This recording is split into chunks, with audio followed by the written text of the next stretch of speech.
बच्चों, आपका स्वागत है। पिछले वीडियो में आपको बताया गया था जो आंकड़े होते हैं उनको किस प्रकार से आरोही अवरोही क्रम में लिखते हैं, आंकड़े क्या होते हैं, बारंबारता क्या होती है और टेली मार्क क्या होते हैं और कैसे हम उनका प्रयोग करते हैं। आज आप सीखेंगे समांतर माध्य के बारे में। समांतर माध्य दो विधि से निकाला जाता है, एक तो यदि बारंबारता न दी गई हो और दूसरा यदि बारंबारता दी गई हो। कल आपको ये पिछली वीडियो में बारंबारता के बारे में बताया था कि जो संख्या जितनी बार दोहराई जाती है वह उसकी बारंबारता होती है। आज हम चर्चा करेंगे समांतर माध्य के बारे में। चलिए इसके लिए एक उदाहरण ले लेते हैं कि एक व्यक्ति है, शुरू में दौड़ना शुरू करता है और उसकी चाल है 4 किलोमीटर प्रति घंटा। 1 घंटे में 4 किलोमीटर वो दौड़ सकता है। उसके बाद उसकी चाल हो जाती है 3 किलोमीटर प्रति घंटा और फिर बाद में हो जाती है 2 किलोमीटर प्रति घंटा। अब यदि हमसे ये पूछा जाए कि बताइए वह व्यक्ति ऐसी कौन सी एक समान चाल से चले कि वह उतनी ही दूरी उतने ही समय में तय कर सके, तो इस तरह के जो प्रश्न होते हैं उन्हें हम समांतर माध्य या औसत के माध्यम से हल करते हैं। सबसे पहले आप समांतर माध्य या औसत किसे कहते हैं वो आप समझ लेंगे। समांतर माध्य या औसत वह मान है जो दिए हुए पदों के योगफल में पदों की संख्या से भाग देने पर प्राप्त होता है। समांतर माध्य का सूत्र होता है सभी पदों का योगफल बटे में पदों की संख्या। आप इधर देख लेंगे बोर्ड पर। उदाहरण नंबर 1 है, विषय लिखे हुए हैं। एक विद्यार्थी है, वह अपने अलग अलग विषयों में कुछ नंबर प्राप्त करता है, जैसे गणित में 50 नंबर, विज्ञान में 60 नंबर, हिंदी में 40 नंबर, अंग्रेजी में 45 नंबर और कृषि विज्ञान में 55। हमें अब इनका औसत या समांतर माध्य ज्ञात करना है, तो हम क्या करेंगे, इन सभी पदों को या जो अंक है इनको हम जोड़ देंगे। तो जो ऊपर लिखा समांतर माध्य बराबर में 50 + 60 + 40 + 45 + 55, तो आप इनको ऊपर नीचे रख के जोड़ सकते हैं। इसके बाद आप देखेंगे कि ये कुल कितने विषय हैं। तो विषय कितने हैं, 5। तो आप क्या करेंगे, इसको 5 से भाग देंगे। यदि 4 विषय होते तो आप 4 से भाग देते, 3 विषय होते तो आप 3 से भाग देते। इन सबको जोड़ लेंगे, जो अंश में पद लिखे हुए इनको सबको जोड़ लेंगे। जोड़ने के बाद में आता है 250 और 250 को आप 5 से भाग देंगे तो ये आ जाएगा 50। तो इस तरह हम कह देंगे कि जो समांतर माध्य है, यानी कि जो गणित में या विज्ञान में हिंदी, अंग्रेजी, कृषि में जो अंक प्राप्त किए उनका औसत क्या है, वो हो गया है वो 50 होगा। अब यहाँ एक उदाहरण आप और समझ लेंगे। एक मोटरसाइकिल पहले 40 किलोमीटर प्रति घंटा, उसके बाद 60 किलोमीटर प्रति घंटा की चाल से चलती है, तब मोटरसाइकिल की चाल का औसत क्या होगा या औसत चाल क्या होगी। तो अभी आपको बताया था समांतर माध्य या औसत एक ही चीज़ है, इसे आप अलग अलग ना देखें। तो जो चाल है पहले 40 किलोमीटर प्रति घंटा थी, उसके बाद में 60 किलोमीटर प्रति घंटा, यानी इसमें 2 पद हैं, एक 60 और एक 40। तो आप क्या करेंगे, औसत चाल लिखेंगे या आप समांतर माध्य का अभी आपको फार्मूला बताया था, पदों का योगफल बटे पदों की संख्या। तो यहाँ कितने पद हैं, 2, एक 40 और एक 60। तो दोनों को जोड़ देंगे और ये 2 पद हैं तो आप 2 से भाग देंगे, यानी बटे में लिखेंगे आप 2। 40 और 60 आप जोड़ेंगे तो ये हो जाएगा 100 और 100 के बटे में 2, 2 से आप 100 को भाग देंगे तो ये आएगा 50 किलोमीटर प्रति घंटा। जो मोटरसाइकिल की औसत चाल हमारे पास कितनी आ गई है, 50 किलोमीटर प्रति घंटा। आगे आप देखेंगे अगला उदाहरण है, एक व्यक्ति की पैदल चाल 4 किलोमीटर प्रति घंटा, 5 किलोमीटर प्रति घंटा और 6 किलोमीटर प्रति घंटा, 5 किलोमीटर प्रति घंटा है। अलग अलग चाल से चलता है, कभी धीमे चलता है, कभी तेज चलता है। अब आपसे पूछा जाए कि बताइए इनकी औसत चाल, इस व्यक्ति की औसत चाल क्या होगी या इसका समांतर माध्य कितना होगा।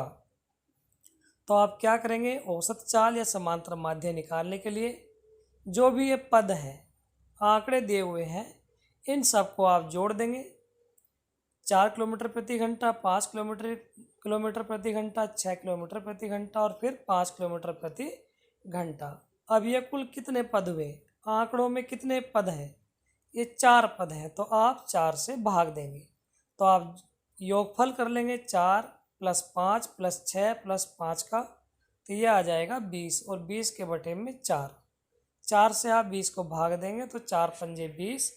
तो जो औसत चाल है या समांतर माध्य है वो कितना हो जाएगा, 5 किलोमीटर प्रति घंटा। यदि 5 किलोमीटर प्रति घंटा की चाल से वो एक समान चाल से चले तो वह उतने ही समय में उतनी ही दूरी तय करेगा। अब आप यहाँ एक उदाहरण देखिए। तीसरा उदाहरण है, ऊपर लिखा हुआ है प्रश्न 5, 6, 11 और 22 का समांतर माध्य ज्ञात कीजिए।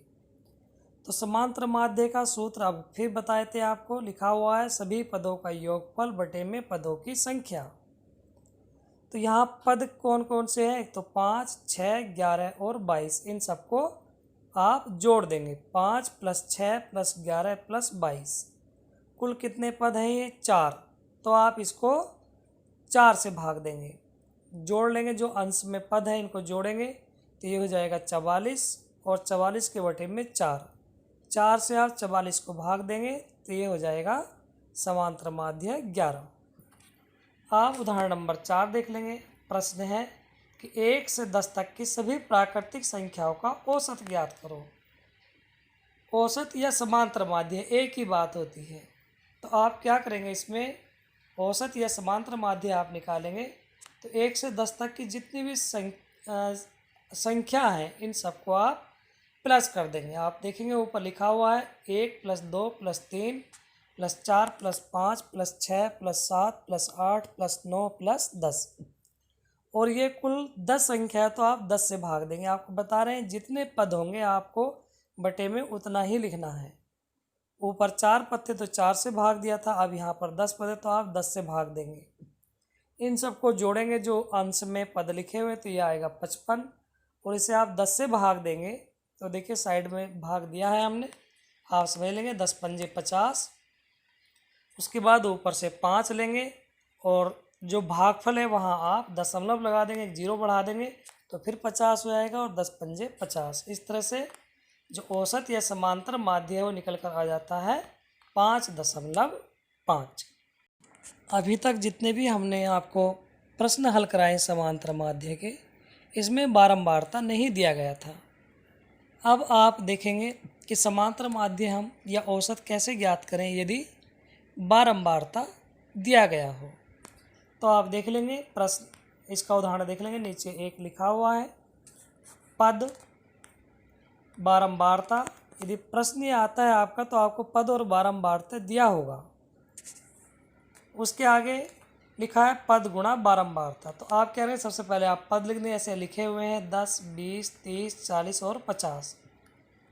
बारंबारता आपको फिर बता देते हैं कि जो राशि जितनी बार दोहराई जाती है वह उस पद की बारंबारता होती है। जैसे 10 के आगे लिखा है 2, यानी कि जो आंकड़े होंगे उनमें 10 2 बार आया होगा। 20 के आगे लिखा है 6, जो आंकड़े होंगे इसमें 20 6 बार आया होगा। 30 के आगे 4 लिखा है, इसका मतलब हुआ कि आंकड़ों में 30 4 बार आया होगा। 40 के आगे 5 लिखा हुआ, इसका मतलब होता है कि 40 आंकड़ों में 5 बार आया होगा और 50 1 बार आया होगा। जब आपको समांतर माध्य निकालना होता है इस तरह के प्रश्नों का, तो आप पद और बारंबारता इन्हें x और f मान लेंगे। f फॉर फ्रीक्वेंसी होता है, बारंबारता, तो इनकी आप गुणा कर देंगे। 10 की गुणा 2 से करेंगे, 10 दूनी 20, 20 की गुणा आप करेंगे 6 से तो 120 आ जाएगा। फिर 30 की गुणा आप 4 से करेंगे, ये भी 120 आएगा। और 40 की गुणा आप 5 से करेंगे तो 200 आएगा। और 50 की गुणा 1 से करेंगे तो 50। अब नीचे देखिए, ये जिसे साइड में हम W या M बनाए थे, इस तरह एक सिंबल बना हुआ है, तो इसे हम सिग्मा कहते हैं। सिग्मा देखिए लिखा हुआ है साइड में नीचे सिग्मा, ये सिग्मा जो होता है ये योगफल का संकेत होता है, यानी कि या तो आप इसे सीधा ये कह दीजिए कि बारंबारता का योग, या आप कह दीजिए सिग्मा एफ। तो आप जो भी बारंबारता है इन सबको प्लस करेंगे, 2, 6, 4, 5 और 1 को आप जोड़ लेंगे, प्लस करेंगे तो ये 17 आ जाएगा योग। उसके बाद जो हमने पद और बारंबारता की गुणा किया था अभी x गुणा एफ, इन सबको भी जोड़ेंगे तो यह आएगा 510। इसे आप कहेंगे सिग्मा एफ एक्स। समांतर माध्य का सूत्र बन जाएगा यहाँ पर सिग्मा एफ एक्स बटे में सिग्मा एफ, अर्थात पद गुणा बारंबारता इनका योगफल बटे में बारंबारता का योगफल। तो सिग्मा एफ एक्स का मान आया है 510 और सिग्मा एफ बारंबारता का योगफल था 17। तो आप 510 को 17 से भाग देंगे, 17 तिया 51 होते हैं, तो 3 और 0 ऐसे लिख देंगे तो ये हो जाएगा 30। इसका एक उदाहरण आगे आप और समझ लेंगे। इस उदाहरण में पद बारंबारता दिया हुआ है, पद है 2, जहाँ पद के नीचे x लिखा है इसे हम x मान लेंगे, पद को बारंबारता को f कहेंगे।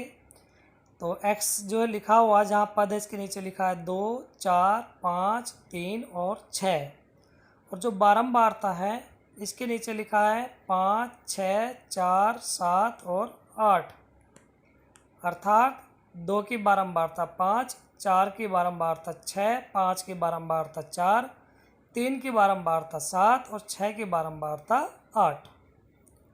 अब x दिया हुआ है यानी कि पद दिया हुआ है, बारंबारता हमारा दिया हुआ है, तो आप क्या करेंगे इन दोनों का गुणा करेंगे, पद का बारंबारता से या बारंबारता का पद से।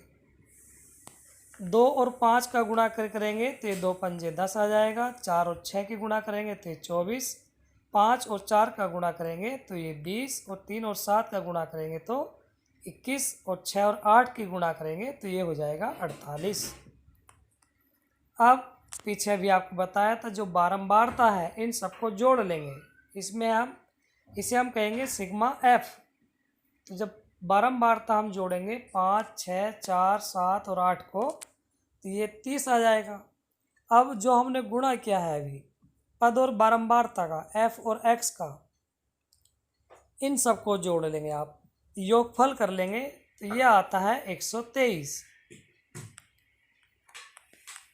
समांतर माध्य का सूत्र लिखेंगे सिग्मा एफ एक्स, यानी कि एफ और एक्स के गुणा आया उसका योगफल बटे में सिग्मा एफ यानी बारंबारता का योगफल।